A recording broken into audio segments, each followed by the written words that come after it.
Hello, আসসালামু আলাইকুম guys. আজকে আমি আপনাদের সঙ্গে আমার একটা গাছের কুমড়া শেয়ার করব। আমার গাছে অনেকগুলো কুমড়া হয়েছে, সেগুলো শেয়ার করা হয়নি, কিন্তু আমি এই কুমড়াটা আপনাদের সঙ্গে শেয়ার করলাম।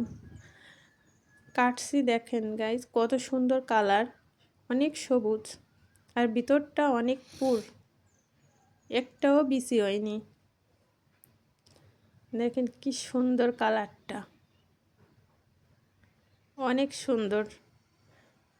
আর কুমড়া কাটার পরে দেখেন একটু সবুজ এদিক ওদিক হয়নি। রান্না করছি তাও কালারটা একই রকম আছে,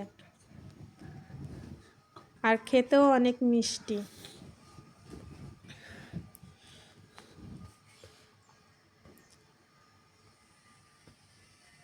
অনেক সুন্দর হয়েছে কুমড়োটা।